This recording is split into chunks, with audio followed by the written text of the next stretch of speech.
During a family dinner, my sister took my 5-year-old daughter to the store to buy her a birthday gift. When she returned alone, I asked where my daughter was and she sneered, "Oh sorry, I must have forgotten her at the store." My mother backed her up, "Don't worry, you'll find her there eventually."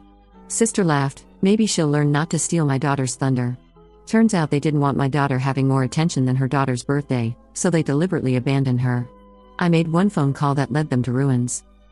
What happened in my family 3 months ago still feels like a nightmare, but the aftermath has been nothing short of poetic justice. This is long, but I need to get it all out. My name is Clara, and I'm a 32-year-old single mother to the most amazing little girl in the world, Lila.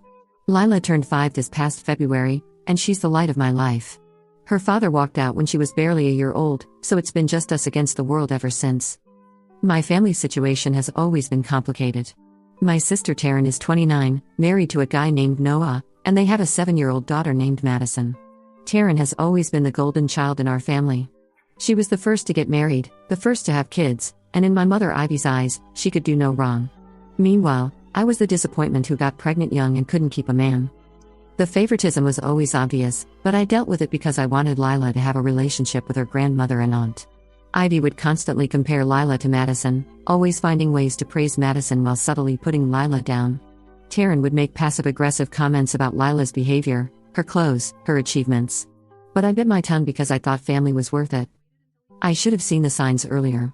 At Madison's 5th birthday party last year, Lila had brought a homemade card she'd worked on for hours. Ivy barely glanced at it before setting it aside, but when Madison opened her gifts, Ivy made a huge production of each one.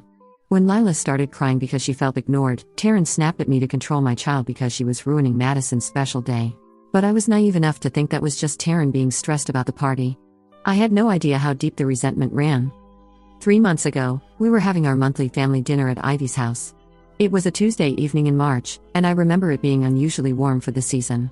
Lila was excited because she'd learned a new song at school and wanted to perform it for everyone.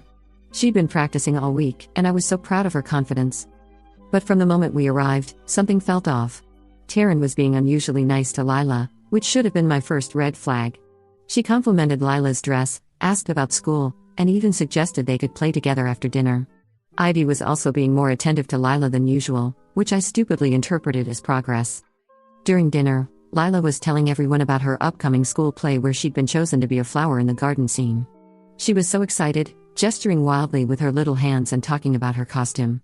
Madison, who was sitting across from her, seemed annoyed by the attention Lila was getting.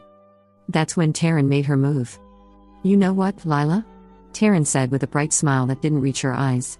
"Since you're being such a good girl tonight, how about we go to the toy store and pick out a special surprise for you?" Lila's face lit up like Christmas morning. "Really? Can we, Mommy?" I hesitated. Something felt wrong, but I couldn't put my finger on it. "I don't know, it's getting kind of late." "Oh come on, Clara," Ivy chimed in. "Let Taryn do something nice for Lila. The store's only 10 minutes away, and they'll be back before you know it." Taryn was already standing up, grabbing her purse. "It'll be fun, won't it, Lila? Just us girls?" Lila was practically bouncing in her seat. "Please, Mommy? Pretty please?" Against my better judgment, I agreed. "Okay, but just for a little while. And Lila, you need to stay close to Aunt Taryn the whole time." "I will. I promise." Lila threw her arms around me before running to Taryn's side. They left around 7:30 p.m. I stayed behind with Ivy, Noah, and Madison, cleaning up dinner and making small talk. Noah seemed uncomfortable, which I now realize was because he knew what was coming. Madison was unusually quiet, playing with her toys in the corner. An hour passed. Then another 30 minutes. I started getting worried and called Taryn's phone, but it went straight to voicemail. When I mentioned my concern to Ivy, she just waved me off. You know how Taryn is when she's shopping.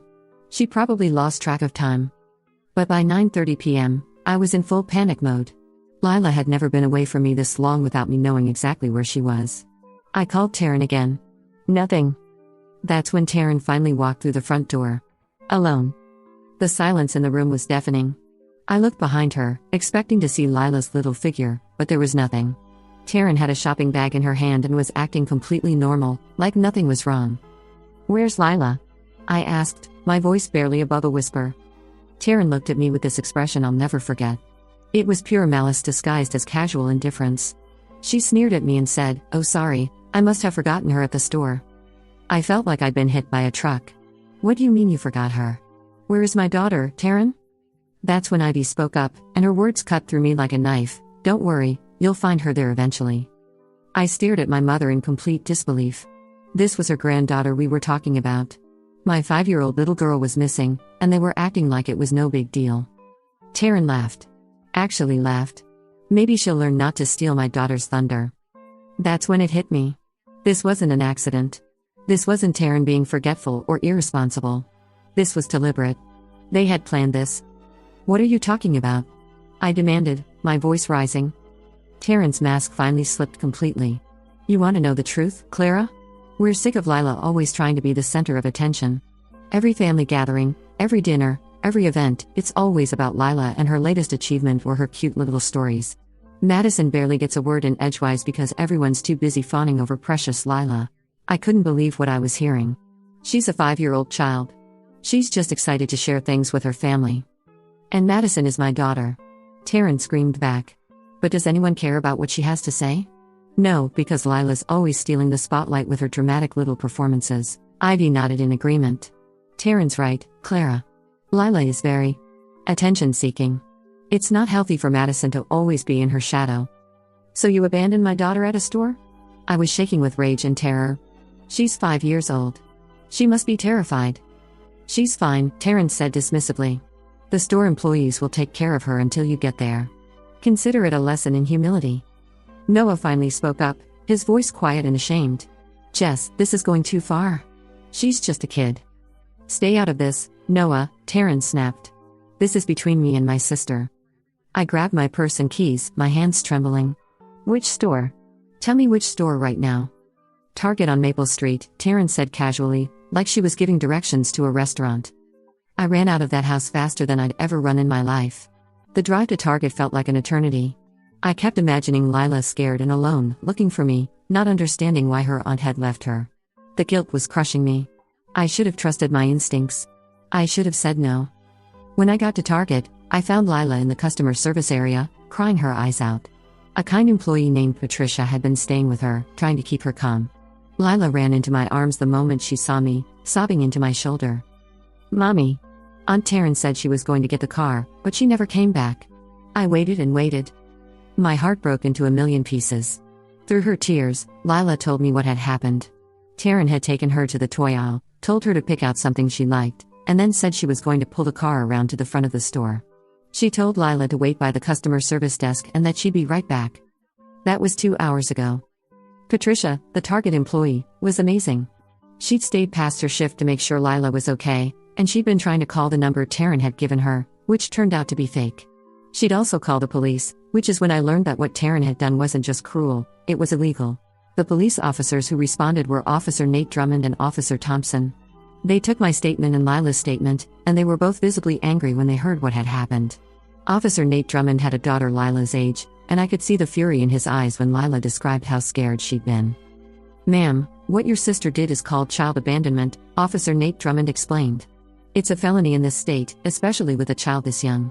We need to go speak with her immediately. I followed the police back to Ivy's house. When we walked in, Taryn was sitting on the couch like nothing had happened, scrolling through her phone. Ivy was in the kitchen making coffee. The normalcy of it all made my blood boil. Taryn Williams? Officer Thompson asked. Yes? Taryn looked up, confused. You're under arrest for child abandonment and endangering the welfare of a minor. The look on Taryn's face was priceless. She went from confused to shocked to terrified in about 3 seconds. What? I don't understand. I didn't abandon anyone. Ma'am, you left a 5-year-old child alone at a store for over 2 hours. That's child abandonment. Ivy came rushing in from the kitchen. Officers, there must be some mistake. Taryn would never hurt a child. She's a mother herself. Officer Nate Drummond looked at Ivy with disgust. Were you aware that your daughter had left your granddaughter alone at a store? Ivy's face went pale. She looked at Taryn, then at the officers, then back at Taryn. I thought she was just taking a little longer to come back. That's not what you said earlier, Mom, I interrupted. You said I'd find her there eventually. You knew exactly what Taryn had done. The officers exchanged glances. Officer Thompson made some notes. Ma'am, were you complicit in this plan to abandon the child? Ivy started backpedaling fast. No, I had no idea. I thought Taryn was just running late. But Taryn, in her panic, threw Ivy right under the bus. She knew. She was part of it. We all agreed that Lila needed to learn some humility. Noah was standing in the corner, looking like he wanted to disappear. Madison was upstairs, hopefully asleep and unaware of the chaos downstairs. Both Taryn and Ivy were arrested that night. Noah called his lawyer, and I called mine. Lila and I went home, and I held her all night while she slept, still unable to fully process what had happened.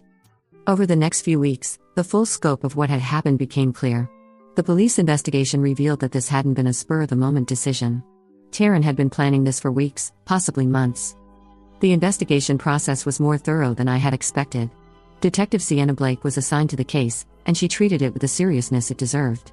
She interviewed everyone who had been at the dinner that night, including Noah, who initially tried to protect Taryn but eventually broke down and told the truth.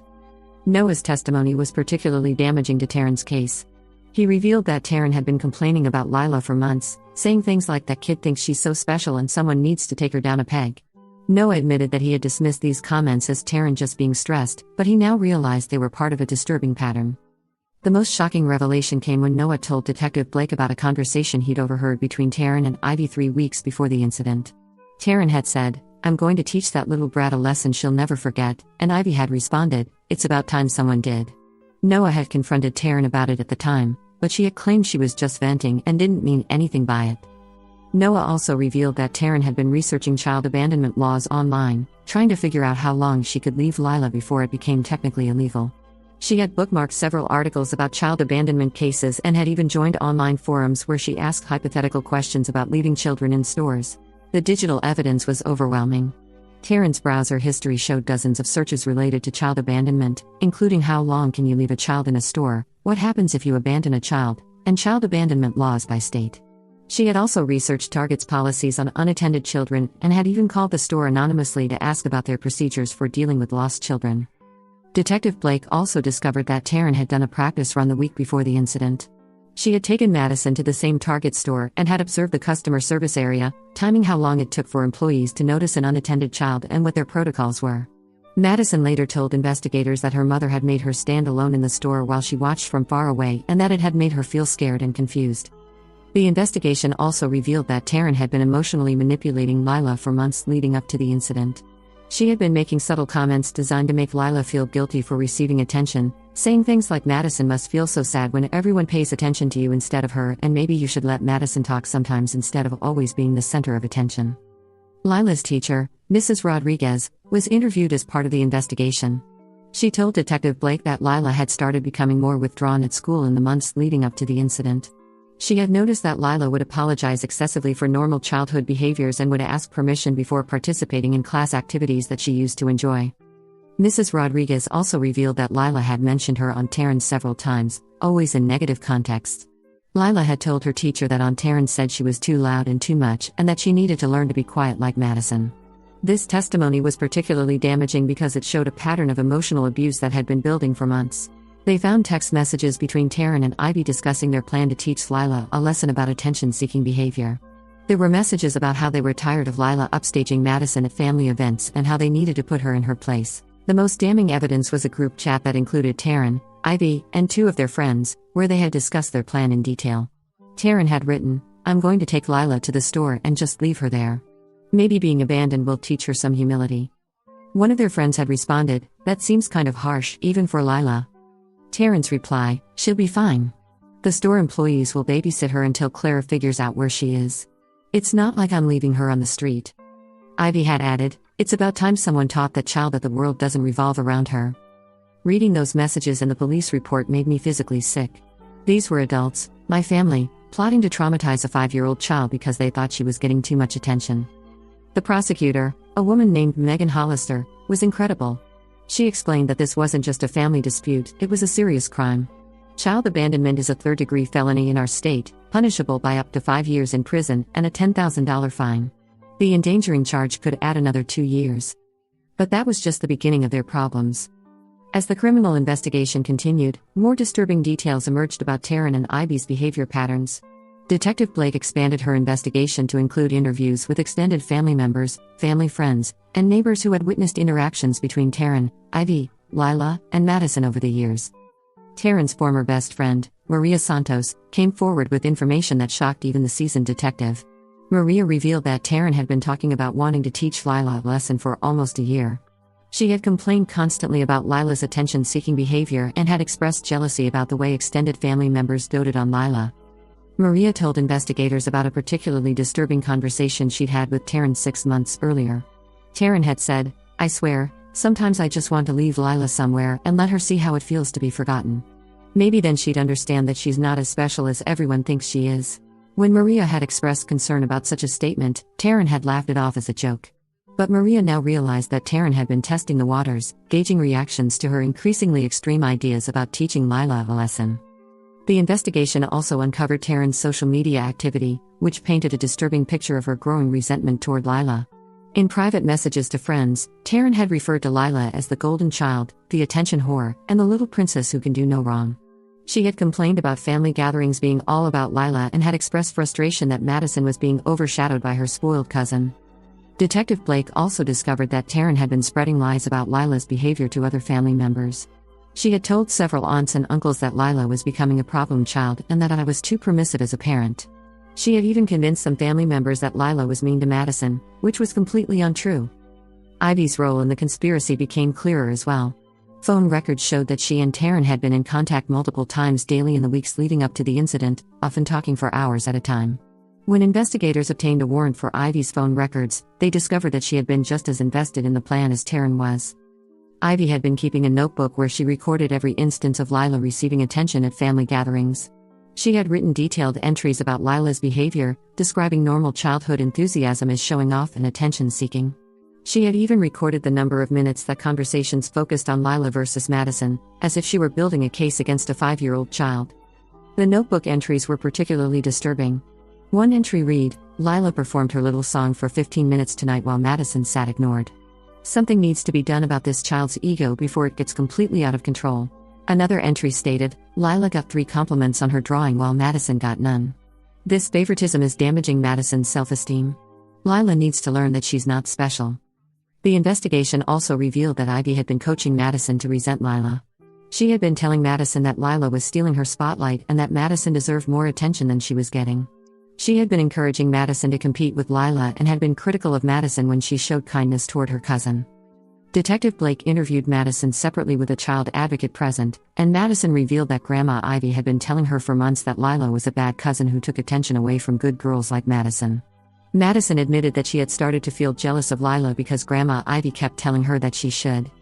While the criminal case was moving forward, I made a phone call that would change everything. I called Child Protective Services. I know some people might think that was extreme, but hear me out. Taryn and Noah had a 6-year-old daughter, and Taryn had just proven that she was willing to abandon a child to make a point. If she could do that to her own niece, what might she do to Madison if Madison ever misbehaved or embarrassed her? The CPS worker assigned to the case was a woman named Amanda Torres, and she was thorough. She interviewed Noah, Taryn, Ivy, Madison, Lila, and me. She reviewed the police reports, the text messages, and the criminal charges. What she found was disturbing. During her interview with Madison, Amanda discovered that Taryn had a pattern of using abandonment as a threat. Madison admitted that her mother had threatened to leave her somewhere if she didn't behave multiple times. She'd even driven Madison to a park once and told her to get out of the car, then driven around the block to teach her a lesson about talking back. Noah, to his credit, had been unaware of most of this. He worked long hours and traveled frequently for his job, so he missed a lot of the day-to-day interactions between Taryn and Madison. When Amanda showed him the evidence, he was horrified.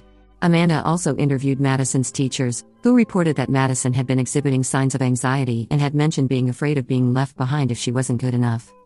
One teacher noted that Madison had cried when her mother was late picking her up from school, saying she thought she'd been forgotten like her cousin Lila. Based on her investigation, Amanda recommended that Madison be temporarily removed from Taryn's custody pending a full court hearing. The family court scheduled an emergency hearing for 3 days later and agreed to place Madison in Noah's temporary custody while the situation was evaluated. Within 3 weeks of that family dinner, Taryn's entire life had begun to implode. Noah filed for divorce and was granted temporary custody of Madison after the emergency court hearing. He moved out of their house and into a temporary apartment while he looked for a permanent place.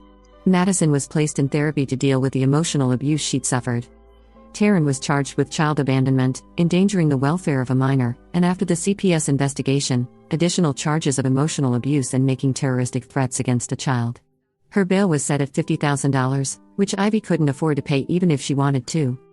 Ivy was charged as an accessory to child abandonment and endangering the welfare of a minor. Her bail was set at $25,000. She had to mortgage her house to pay for both her and Taryn's legal fees.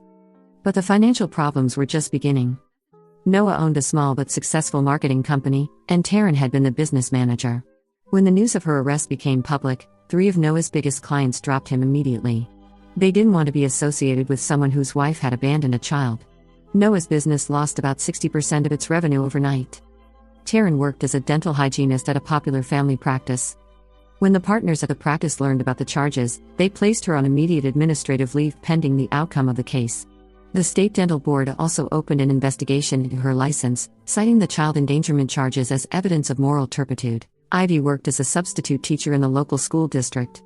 When the district learned about her arrest, they terminated her immediately and banned her from any future employment with the district. Since she was 62 years old and had been depending on her teacher's pension, this was a devastating blow to her financial security. But the most unexpected consequence came from Taryn's own stupidity. While Taryn was out on bail awaiting trial, she made the incredibly poor decision to post about the situation on Facebook. Against her lawyer's explicit advice, she wrote a long post claiming that she was being persecuted for trying to teach a spoiled child a lesson and that the charges against her were ridiculous. She wrote, "I can't believe I'm being arrested for leaving my niece at a store for a couple of hours. Kids these days are so coddled. When I was little, we walked to school by ourselves and nobody called the police. Now you can't even discipline a child without everyone freaking out. My niece needed to learn that she can't always be the center of attention, and sometimes that means experiencing a little discomfort. I was trying to help her become a better person, and this is the thanks I get." The post went viral in the worst possible way. Screenshots of Taryn's post were shared thousands of times, with people expressing outrage at her complete lack of remorse. Someone started a Change.org petition calling for her to receive the maximum sentence. Local news stations picked up the story. Taryn's post was also forwarded to the prosecutor's office, where Megan Hollister used it as evidence that Taryn showed no remorse for her actions and posed a continued risk to children. At a subsequent bail hearing, this significantly hurt Taryn's chances of maintaining her current bail conditions. Noah was horrified by the post. His lawyer advised him to make a public statement distancing himself from Taryn's actions, which he did. He issued a statement saying that he was appalled by his wife's behavior and that he was committed to protecting his daughter from any further harm. The viral post also led to Taryn's bail conditions being modified. At a hearing 2 weeks after her Facebook post, the judge increased her bail amount and imposed additional restrictions, including supervised visitation only with Madison and a prohibition on using social media. Taryn's criminal trial began 8 months after the incident. The prosecution had a strong case with the text messages, the witness testimony from the target employee, Lila's testimony, given in a closed session with a child advocate, and Taryn's own Facebook post. Taryn's lawyer tried to argue that she had intended to come back for Lila but had gotten distracted and lost track of time. This argument fell apart when the prosecution presented the text messages showing the premeditation and Taryn's own statement to the police that she had deliberately left Lila as a lesson. The jury deliberated for less than 3 hours before returning guilty verdicts on all charges. Taryn was sentenced to 4 years in prison, 3 years of probation, and ordered to pay $15,000 in fines and restitution. She was also ordered to have no contact with Lila until Lila turns 18. Ivy's trial was separate but equally devastating. Her lawyer tried to argue that she was just following Taryn's lead and didn't understand the severity of the situation. But the text messages showed that she was an active participant in planning the abandonment. Ivy was convicted of accessory charges and sentenced to 18 months in prison and 2 years of probation. She was also ordered to pay $8,000 in fines and restitution. While the criminal cases were proceeding, I also filed a civil lawsuit against both Taryn and Ivy for emotional distress, negligent supervision, and intentional infliction of emotional harm. My lawyer, David Kim, was confident that we had a strong case. The civil trial revealed even more disturbing details about Taryn and Ivy's motivations. During depositions, it came out that they had been resentful of Lila since she was born because she was getting too much attention from extended family members who thought she was cute. Taryn admitted under oath that she had deliberately planned activities to exclude Lila from family events. She had convinced Ivy to have Madison's birthday parties at venues where children under 6 weren't allowed, knowing that Lila couldn't attend. She had also spread rumors among extended family members that I was a helicopter parent who was raising Lila to be entitled and demanding. The civil case ended with a settlement of $85,000, primarily from Noah's business insurance policy that covered family member liability. The money was placed in a trust for Lila's education and therapy. Meanwhile, Noah was fighting for full custody of Madison. Taryn's lawyer argued that she should be allowed supervised visitation once she completed her sentence, but Noah's lawyer presented evidence of a pattern of emotional abuse and abandonment threats. The family court judge was not sympathetic to Taryn's case. Judge Ellen Dorsey noted that Taryn had shown a disturbing pattern of using abandonment as a tool of control, and that her actions demonstrated a fundamental inability to prioritize the welfare of children over her own emotional needs. Noah was granted full legal and physical custody of Madison, with Taryn's parental rights suspended until Madison turns 18. Taryn was ordered to pay child support, and any future contact with Madison would require court approval and supervised visitation. The consequences of that one night continued to spread through Taryn and Ivy's lives like wildfire. Taryn's ex-husband Noah filed for divorce and was granted permission by the family court to relocate to another state with Madison for a fresh start. He eventually rebuilt his business, and is doing well now, but it took nearly 2 years to recover from the financial damage. Ivy lost her house to foreclosure after spending all of her savings on legal fees. She was evicted 4 months after her release from prison and had to move in with her sister in Arizona. At 64 years old, she was essentially starting over with nothing. Taryn's other relationships were also destroyed. Her best friend, who had been in the group chat where they planned the abandonment, was so disturbed by the text messages that she ended their friendship. Several other friends and family members cut contact with Taryn after learning the full details of what had happened. The dental practice where Taryn had worked issued a public statement condemning her actions and donated money to a local children's charity in Lila's name. They also implemented new background check policies for all employees. The most important part of this whole story is how Lila has been doing. Immediately after the incident, I got her into therapy with a child psychologist named Dr. Ingrid Lowell. Lila struggled with anxiety and abandonment fears for several months.